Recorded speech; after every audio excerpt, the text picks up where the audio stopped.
समाधान। नमस्कार, आदाब, सत श्री अकाल मित्रों, स्वागत है एक बार पुनः आप सभी का समाधान कार्यक्रम में। मित्रों, यूनान के प्रसिद्ध दार्शनिक अरस्तु से एक बार किसी ने पूछा कि खुश रहने का एक बहुत ही सरल सा तरीका बताइए।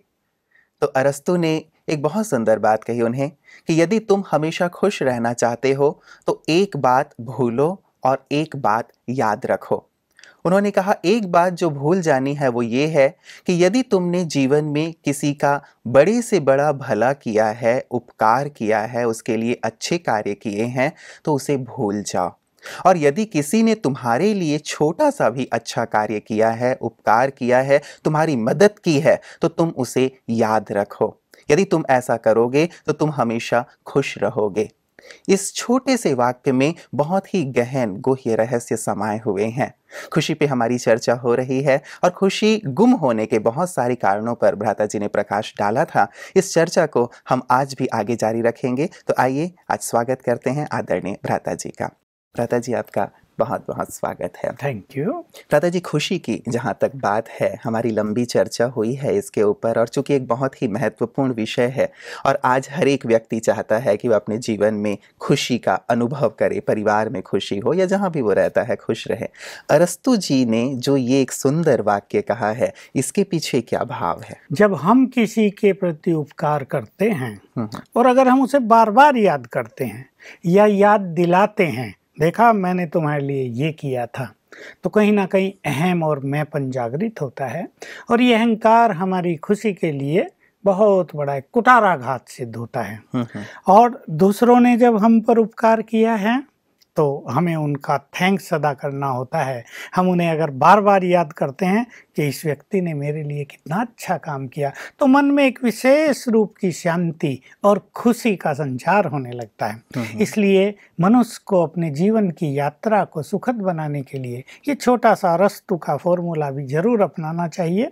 हमने उपकार किए भूल जाओ, दूसरे ने उपकार किए याद करो, उनके रिटर्न देने की हमेशा सोचो। हमने उपकार किया, उसके रिटर्न लेने की कामना कभी ना करो जी, क्योंकि कामना करते हैं तो शायद हम दुखी हो जाते हैं कि हमने किया और उसने हमारे लिए कुछ किया। ये कामना ही हमारी खुशी को नष्ट करती है। तो प्राय संसार में ये बहुत हो रहा है कि मनुष्य दूसरों के लिए कुछ अच्छा करता है तो वो निष्काम नहीं रहता, वो जरूर उसके रिटर्न में कुछ मांगता है। चाहे मुख से मांगेगा, कभी कभी कहेगा जरूर मैंने ये किया था, अब मुझे जरूरत है, तुम भी करो, तुम्हारा फर्ज बनता है।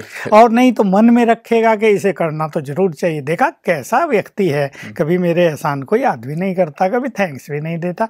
तो अंदर ही अंदर मनुष्य भूनता रहेगा, उसकी खुशी जलती रहेगी और ये बहुत अच्छी बात नहीं होगी। तो मनुष्य को एक बहुत अच्छी चीज़ याद रखनी चाहिए। देखिए, जैसे कोई मनुष्य धन कमाता है, मान लो किसी की 25,000 सैलरी है, उसको उसमें परिवार चलाना है, तो कैसे वो अपने पैसे की कीमत समझता है।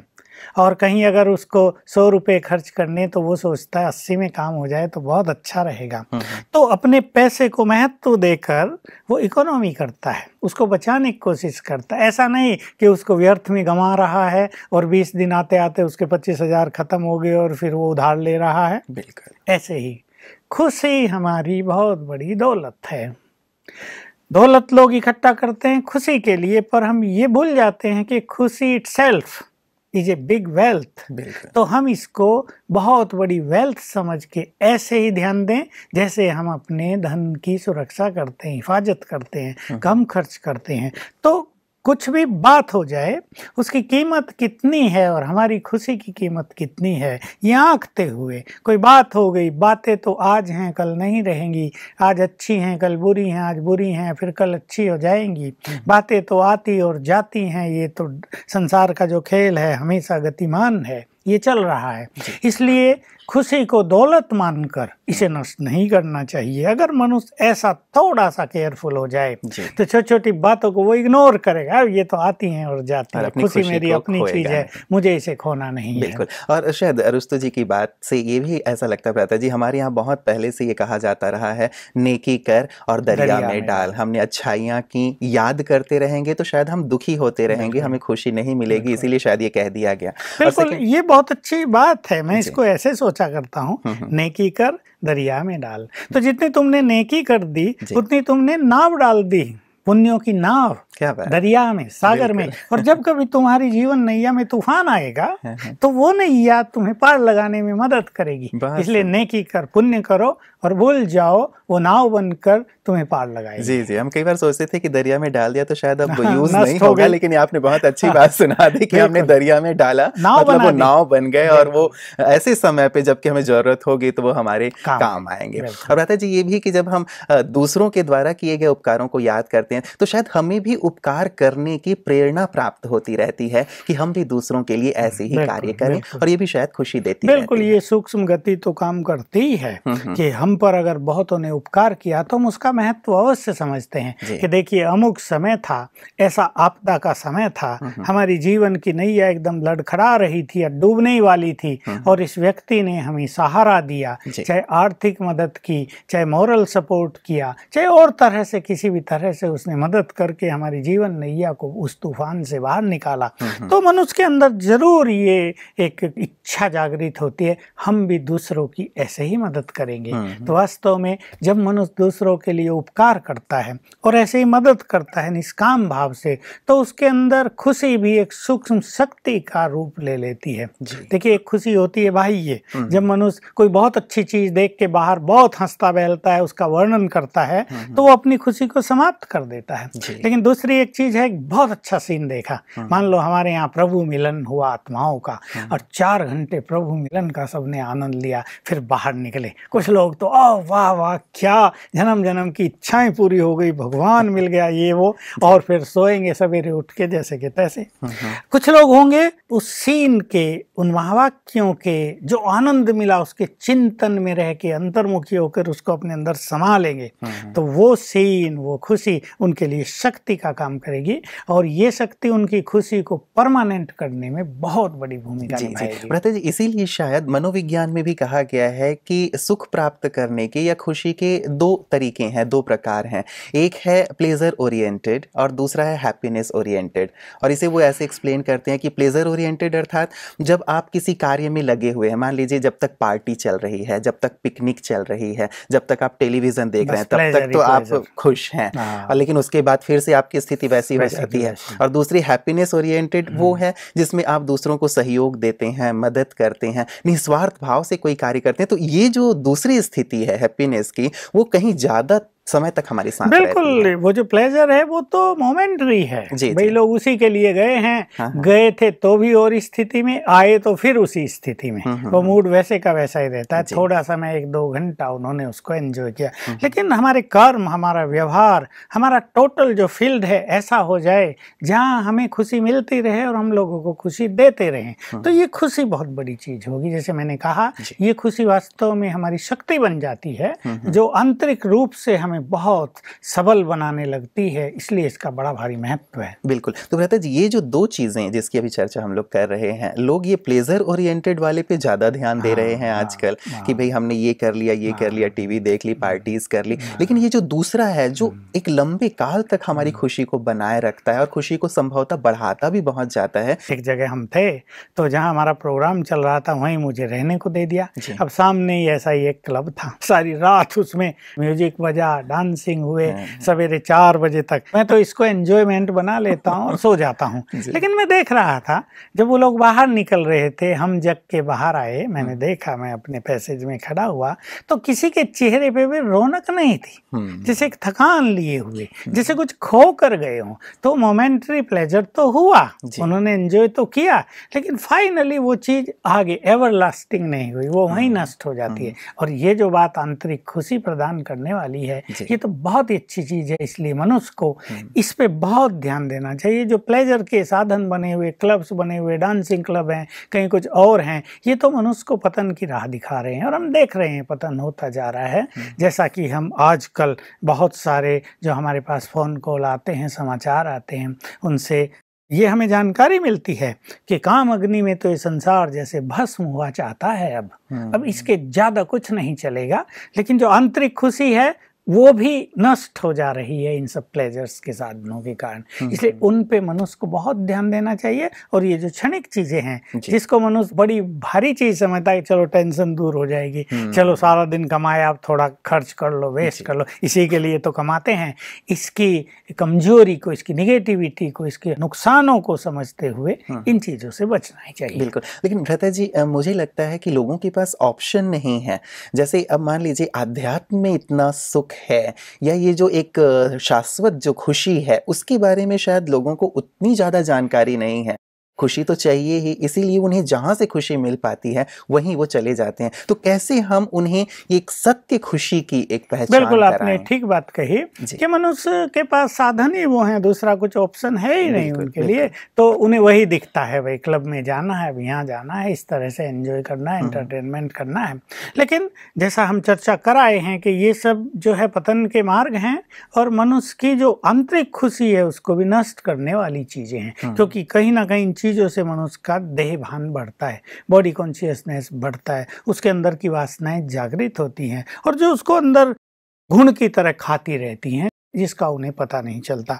इसलिए इस समय संसार को आवश्यकता होती है स्पिरिचुअलिटी की, बहुत ज्यादा आवश्यकता हो गई है कि हम स्वयं को पहचाने और अपने अंदर की जो सुख, खुशी से भी बड़ा एक सुख, खुशी भी जो सुख के रूप में टर्न हो जाती है, उसकी ओर हम चलें, तो वास्तव में हमें इन बाह्य चीज़ों पे खर्च करने की ज़रूरत भी नहीं होगी। और जो लोग इनमें खर्च करके अपने को गिरावट के मार्ग पर ले जा रहे हैं, वो भी इससे संभल पाएंगे कि उत्थान का मार्ग तो ऐसा है, अध्यात्म का मार्ग, जिसमें मनुष्य सदाकाल का सुख और सदाकाल की खुशी को प्राप्त कर लेता है, जो किसी कारण से नष्ट न हो। जी देखिए, खुशी भी वही अच्छी है। ऐसा नहीं हम बहुत खुश तो हैं, लेकिन घर में गए और किसी ने दो शब्द बुरे यही बोल दिया, इतना लेट कहाँ थे, कहाँ चले गए थे, बताया भी नहीं, और वो सारी वहाँ की वहीं रह गई, और अब मूड ऑफ और बस सब नया चिंतन, और जिसने कहा वो चाहे फादर है या मदर है, उसके प्रति एक हेटफुल फीलिंग, ये मुझे एंजॉय नहीं करने देते, ये तो मेरे शत्रु हैं, क्या करूं इनसे अलग होने के लिए। तो एक निगेटिविटी का मार्ग मनुष्य इसमें अपना लेता है। इसलिए अध्यात्म का मार्ग ही परफेक्ट मार्ग है, सर्वश्रेष्ठ मार्ग है, जो मनुष्य को एक बैलेंस सिखा देता है, व्यवहार में भी और खुशी में भी, और अपनी खुशी को भी अंतर्मुखी बना देता है, ताकि खुशी एक बहुत अच्छी शक्ति बन जाए और वो सुख में बदलती रहे, इनर हैप्पीनेस हो जाए। सुख के लिए शब्द कोई ऐसा नहीं है, जॉय है इंग्लिश में, जिसको हम सुपर सेंसुअस जॉय बोलते हैं, वो उसमें बदलता जाए, तो ये बहुत बड़ी चीज होगी। बिल्कुल, एक बहुत सुंदर विषय है भ्राता जी कि कैसे आध्यात्म हमें एक परमानेंट खुशी की ओर, एक आनंद की ओर, जिसको शायद परम आनंद कहा जाता है, उसकी ओर ले जाता है, जैसे एक सामान्य व्यक्ति आज फेस कर रहा है। तो हम पाते हैं कि भ्राता जी, आपने कहा पहले कि खुशी के खजाने को हम नष्ट ना होने दें, लेकिन मुझे ऐसा लगता है कि खुशी का खजाना तो अभी है ही नहीं व्यक्ति के पास, जैसे पूरी तरह से खाली हो गया है, मतलब एक प्रकार से सूखा हुआ है, तो पता ही नहीं चल रहा है कि वो खजाना है कहाँ। तो ये जो खजाने की बात आप कर रहे हैं, पहले तो हमें लगता है कि ये खजाना वो अपने अंदर जमा करे, उसके बाद ये बात आएगी कि वो खर्च ना करे उस चीज को, ताकि वो खजाना बना रहे। तो भ्राता जी, एक विशेष चीज पे मैं आना चाहूंगा, कहाँ कहाँ और कौन कौन सी बातें हमारी खुशी को नष्ट कर रही हैं, पहले शायद उस लीकेज को जानना बहुत जरूरी है। लीकेज को भी, और जैसे आपने एक बात शुरू की कि कहाँ कहाँ से ये खजाना बढ़ रहा है, दोनों चीजें जाननी जरूरी हैं। देखिए, एक है बाह्य खुशी कि भाई बच्चे का बर्थडे हुआ, बहुत खुशी का माहौल था घर में, मैरिज पार्टी थी, आज बहुत खुशी का माहौल था, और बच्चों के एग्जाम हुए, मार्क्स बहुत अच्छे आए, घर में खुशी का माहौल था, किसी कार्य में बहुत सक्सेस मिली, घर में बहुत खुशी का माहौल था। तो ये खुशी क्षणिक रहती है, भाई थोड़ा समय रही, एक दो दिन रही, फिर जैसे कि तैसी हो गए। तो पहले तो ये परमानेंट खुशी हमें मिलती कहाँ से है? देखिए, अध्यात्म में सवेरे से ही जैसे ही हम आँख खोलते हैं तो प्रभु मिलन की सुंदर अनुभूति प्रारंभ हो जाती है, यानी खुशी से हमारा मन भरपूर होने लगता है। उठते ही किसी को भगवान मिले, उठते ही कोई भगवान से गुड मॉर्निंग करे, उठते ही महसूस करे कि भगवान का वरदानी हाथ मेरे सिर पर है, वो अपनी शक्तियों के वाइब्रेशंस मुझे दे रहा है, तो एक बहुत ही गहन हैप्पीनेस आत्मा में समा जाती है। फिर बहुत सुंदर एक समय जब हम ईश्वरीय महावाक्य सुनते हैं, जिसमें भगवान हमसे बातें करता है, बातें करता है तो उसका आनंद अलग ही चीज है, खुशी से बहुत बड़ी चीज, सुप्रीम आनंद उसको हम कह सकते हैं। उसके बाद हम देखते हैं कि खुशी मिलती है सुंदर विचारों से। जितने अच्छे विचार हम ईश्वरीय महावाक्यों से सीख लेते हैं, सवेरे भी योग करने के बाद और महावाक्य सुनने के बीच में जो अंतर मिलता है हमें 1 या 2 घंटे का, उसमें हम जितने अच्छे संकल्पों में रहते हैं, हम इन्हें स्मृतियाँ कहते हैं, कुछ राज्यों के अभ्यास कहते हैं, जो चलते फिरते नहाते धोते, मान लो माताएं किचन में काम कर रही हैं, चाय पानी तैयार कर रही हैं, उसमें ही इनका अभ्यास किया जाएगा तो काम काज का इफेक्ट मन पर नहीं आएगा, एक खुशी मिलती रहेगी। सारा दिन जितने हम अच्छे कार्य करेंगे, ईश्वरीय सेवा करेंगे, किसी को हम भगवान का संदेश देंगे, किसी के तनाव दूर करने की विधि उसे बताएंगे, किसी के परिवार में शांति हो जाए उसका समाधान हम उसे देंगे, इससे हमारी आंतरिक खुशी बहुत बढ़ती जाएगी। तो जितने जितने सारा दिन पुण्य होंगे हमारी खुशी बढ़ेगी। शाम को फिर हम राजयोग मेडिटेशन करें, उससे हमारी खुशी बहुत बढ़ती है। और जब हम सोएं तो भी हम भगवान से गुड नाइट करके उसके सामने अपने को रखते हुए फिर सोएंगे। भोजन भी खाएं तो उसका आह्वान करके उसके साथ खाएंगे और ये फील करेंगे हम भगवान के साथ खा रहे हैं, वो हमें खिला रहा है। तो ये सब हमें एक अलौकिक खुशी प्रदान करने वाली चीजें हो जाएंगी। तो ये चीजें तो भ्राता जी हो गई। मुझे लगता है कि जो विद्यालय से जुड़े हुए भाई बहनें हैं वो लगातार इसे करते हैं और शायद यही कारण है कि उनके चेहरे में हमेशा खुशी बनी रहती है, एक मुस्कान खेलती रहती है।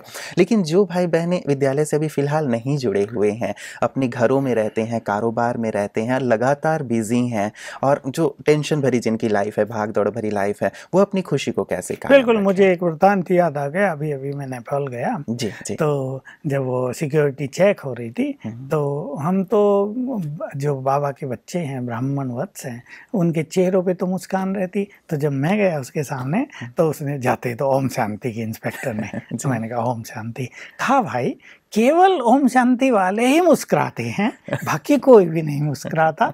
मैंने कहा क्या करे भाई, मुस्काना भूल गया है ना ये संसार, टेंशन बढ़ती जा रही है। मैंने कहा आप भी मुस्काना सीख जाएंगे, राजयोग की ट्रेनिंग ले लो जरा। तो देखिए ये सचमुच जो ब्रह्मावत्स हैं उनके जीवन में तो खुशी आई गई ना, प्रभु मिलन हो गया, संपूर्ण सत्य पथ मिल गया, पाप पुण्य की गति का ज्ञान मिल गया, पुण्य की और कदम अग्रसर हो गए, बोल बदल गए, व्यवहार बदल गया। लोगों के लिए एक प्रत्यक्ष प्रमाण है जी कि इस विद्यालय से क्या सिखाया जा रहा है और क्या मिलता है। लेकिन ये जो बात है कि जो नॉन बीकेज हैं उनको भी खुशी तो चाहिए, लेकिन उन्हें कुछ तो सीखना ही पड़ेगा।